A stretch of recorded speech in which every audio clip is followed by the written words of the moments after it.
This chapter is all about rational numbers, and normally I wouldn't start with a definition, but a rational number is just a fraction, and we're all pretty familiar with fractions. So why do we call them rational numbers? Well, it has to do with the first 5 letters of the word rational. So R-A-T-I-O, ratio. So a rational number is any number that can be written as a ratio of integers. And when you see it formally written, it looks like this. M over n, where we can't have n equal to 0, right? Dividing by 0 yields an indeterminate form. So as long as n is not equal to 0, that's fine. And m, both m and n, have to be integers. And the way that looks when you see it in a formal definition is something like this, which looks a bit like gibberish to begin with. But it's nice to see these symbols and know what they mean. This symbol here is the symbol for set membership. And you can translate it as it belongs to or it is one of. So when we see m comma n belongs to, we're looking right after that for what set it belongs to. And this fancy looking z is the symbol used for the set of integers. Why a z? Well, the first mathematicians who came up with this were German, and Zahlen is the number, or is the word for number in German. And so this just means the set of integers. So that's the definition. So let's just think about that again. Any number that can be written, so it doesn't have to be written initially anyway, as a ratio of 2 integers, in other words, as a fraction, which means there's a lot of different numbers that are rational numbers that are not fractions. So let's go through some of them. Certainly, any integer. Any integer can be written as a ratio of 2 integers. So for instance, we can write 3 as just 3 over 1. But in fact, there's an infinite number of ways we can write 3. We could write it as 6 over 2, or 9 over 3, or any number of ways, right? There's an infinite number of ways we could do that.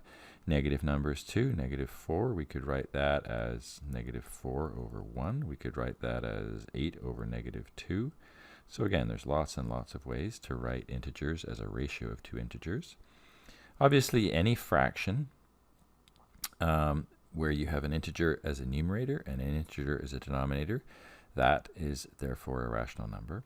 But also any mixed number, because we can turn a mixed number into a common fraction. A common fraction is when you simply have a numerator and a denominator. Let's see how that works. So if we have, for instance, 1 and 2/3, what does that really mean? It means 1 plus 2/3. Well, if we write it out like that, except instead of writing 1, we turn it into an equivalent fraction with the same denominator, 3 over 3. That's 1 after all. And then we say 1 and 2/3, in other words, 1 plus 2/3. We can turn that into 5 over 3. So 1 and 2/3 is the same as 5 over 3. And now we've turned this mixed number into a common fraction, a ratio of 2 integers. So that can always be done with mixed numbers. We can also do this very easily with any terminating decimal. So a terminating decimal is just a decimal that has a fixed number of places after the decimal point. So for instance, 0.2, that can easily be written as simply 2/10. If we have 1.3, we can write that as 13 over 10. If we have 0.37, we can write that as 37 over 100. If we have minus 2.45, we can write that as negative 245 over 100. And really, decimals, if you think about it, are just fractions where the denominator is a power of 10. It's either 10 or 100 or 1,000. So it's very easy to convert a decimal into a rational number. Something like 0.003 just becomes 3 over 1,000. Notice that the number of zeros in the denominator, the power of 10, corresponds to the number of digits after the decimal place. So for 0.2 and 1.3, our denominator was 10, and the number of digits after the decimal place was just 1, 1, 0. in one place. And then for 0.37 and negative 2.45, we had a denominator of 100 with 2 zeros because there was 2 decimal places. And finally, for 0.003, we had 1,000 in the denominator, 3 zeros for 3 decimal places. Now, repeating decimals are a little trickier, but it's possible to convert any repeating decimal into a fraction or a rational number. Let's try it with some simple ones. If we have 0.3 repeating, so the bar over the 3 means that the 3 is repeating. This would be, if we wrote it out as 0.333, etc., this would go on forever. Sometimes it's represented like this with a dot, dot, dot. So 0.3 repeating, most people are familiar with it already as a third, and 0.6 repeating as 2/3. But there's a more systematic way of doing it, and I think you'll get the pattern very quickly here. 0.1 repeating is 1/9. 0.2 repeating is 2/9. 0.3 repeating is 3/9, and 3/9 can be reduced to 1/3, so it ends up looking exactly the same. 0.4 repeating, I don't think you need me to tell you at this point, is just 4/9. And this keeps on going. Let's just carry it through, though, because there is something quite interesting that happens at the end. 0.5 repeating is 5/9. 0.6 repeating, 6/9, which of course reduces to 2/3. 0.7 repeating is 7/9. 0.8 repeating is 8/9. Now, so far, it's pretty straightforward. If I go one step further, though, something interesting happens. 0.9 repeating. If I follow the same pattern, I get 9/9. But 9/9 is just 1. So, is there a difference between 0.9 repeating and 1? Whenever I ask students this, I invariably have a few students who say, yes, they are quite different. And so I say to them, well, how far apart are they? What would be the difference? In other words, if you subtracted 0.9 repeating from 1, what would you get? Well, if you actually write it out and start doing it, you realize that what you get is 0.0 repeating. Now, I don't think too many people would have problems with the claim that 0.0 repeating is just 0. So if the difference between 1 and 0.9 repeating is 0, then they are the same. And you can prove it algebraically, and I'll make a separate video where I show that proof, and I also show some other techniques to do with repeating decimals. But one of the most interesting things about this is that this is perhaps one of the first times that you've seen two truly different ways to represent the same number, and this exposes some of the interesting things about our whole number system. Now, we can extend this notion for repeating decimals to more complicated ones. So something like 0.17, where the 17 repeats, is just 17 over 99.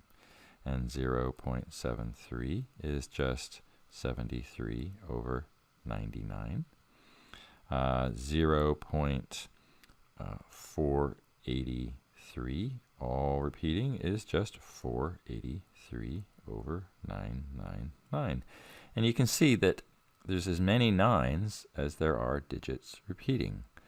And if we look at a couple other examples, we can distinguish between, let's say, 0.01, where the 01 repeats, so this would be 0.010101, that's just 1 over 99. But 0.01, where the 1 repeats, so that would be 0.011111, that's a little different. So that is essentially the same as 1/10 of 0.1 repeating. And we saw what 0.1 repeating is. It's just 1/9. So what is 1/10 times 1/9? It's 1/90th. And there's a generalization you can make here, which is the number of digits that repeat corresponds to the number of 9s. And then you may have some zeros thrown in depending on how far away from the decimal place the repeating starts. So in the first case, we've got 0, 1, 0, 1, 0, 1. There's 2 digits that actually repeat. That's why we have 2 9s.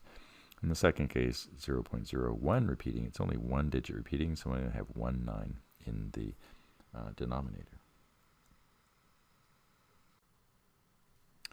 Now, there's a little bit of background that we have to make sure everybody's comfortable with, and one of the things you're going to be doing quite a lot of is reducing fractions or reducing rationals. And you can kind of think of this as a standard form, the standard form of writing a fraction. So let's take a look at some simple examples to start. Let's say we have something like 2 over 4, 2/4, 2/4. Everybody pretty much instinctively knows that this is just a half, but how do you get from 2 over 4 to 1 over 2? Well, the technique we're going to follow is we're going to look for common factors in the numerator and the denominator. And ideally, you identify the largest common factor.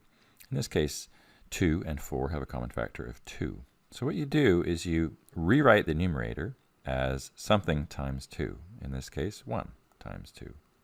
And you rewrite the denominator as something times 2, in this case 2 times 2. And then you break apart this fraction into two separate fractions.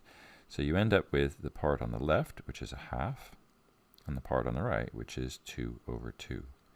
Well, what is 2 over 2? What is anything divided by itself? It's just 1. And so this is simply a half times 1, and a half times 1 is a half. And so that's how we really go from 2 over 4 to 1 over 2.